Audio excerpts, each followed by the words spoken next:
William had already given an inkling of his ambition to join the armed forces in the autumn of his final year. He had come down from St Andrews specially to be at the cenotaph on the 11th of November 2004, believing that by his presence he could speak for young people. I just thought, what with the Iraq War and troops being abroad and particularly the Black Watch going through a very tough time, I thought it was just the right time for me probably to make an entrance and be there for the youth and make a point that the young still haven't forgotten and still very much appreciate what's been done for everyone. The army is obviously a lot more in the spotlight at the moment. The remembrance service really does bring it home when you're there and there's actually a war going on somewhere at the time and the guys are fighting their hearts out. Before he could think of joining them, there was his graduation ceremony on the 23rd of June 2005. And yet another concern that he was going to be given special treatment. I took him and Kate over the graduation ceremony 2 days before, says David Corner. It was a slightly interesting time because Kate was not formally recognized, and the parents were coming up. I didn't want Kate's graduation to be messed up. So I said to the two of them, "Come on, we'll go into the younger hall and I'll show you what's going to happen." William was 10 times more nervous than Kate about it. All he could say was, "There's nothing special about this, is there?"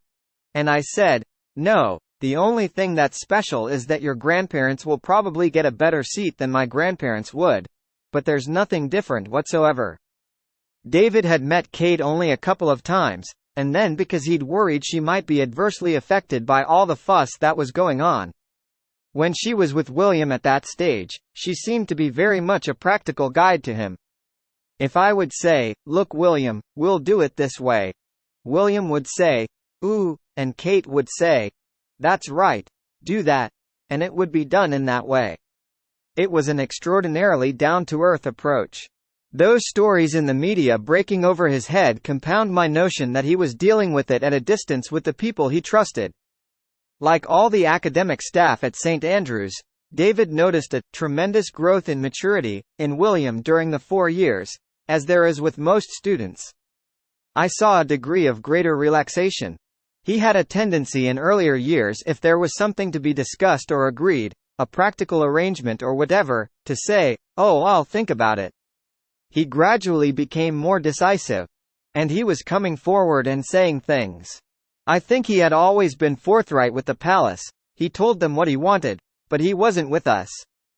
"I'll fit in with the university," was the general thing. But he had decided views. He became more his own person. He had an extraordinarily strong bond with his father. I probably didn't know about it at the beginning. Charles and I could not be more different, and again we had a rather knockabout relationship. When we got to graduation, I was wearing academic dress. He introduced me to the Queen and said, "This is the first time David's ever dressed up to tell me what to do." Charles had had such a different university experience. He had virtually taken the court to Cambridge. It hadn't been a normal student experience. He didn't quite get universities, and William was the person who was going home and telling him what it was like.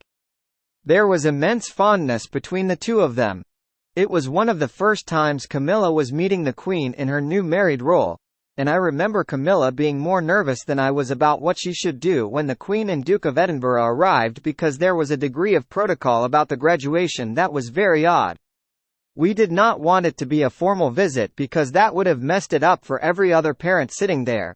But the only way to prevent it being a formal visit was for Charles to go to the door and say, "Welcome, Mother," and take her in. So Charles and Camilla had to arrive early, stand on the steps of the graduation hall with nonentities like myself and say, "Come in." Then it could be done like any other parent or grandparent going to graduation. William's university career had been a resounding success. He had enjoyed more freedom than he would ever have again. He had met his future wife and he had been awarded a respectable 2-to-1 degree. Before driving away for a family meal, William warmly greeted the crowds who had gathered around the younger hall to thank them and everyone in the community, including the local 5 police, who had helped to make his time at St Andrews so enjoyable, saying that he was sad to leave. "I have been able to lead as normal a student life as I could have hoped for, and I'm very grateful to everyone, particularly the locals, who have helped make this happen." And while William Wales, M.A. Hans, set off to the other side of the world to meet the British and Irish Lions on their tour of New Zealand, the university heaved an enormous and collective sigh of relief that nothing disastrous had happened on their patch, and held a large party to celebrate. David Corner was not the only one who had had misgivings at the outset. I and others had worked incredibly hard for 15 years to get St Andrews 4th in the UK research tables, from 37th to 4th, and we were now very good at science, not just medieval history, and I didn't want the image to come back of posh people in red gowns walking along the pier. But he did us no harm in that respect at all.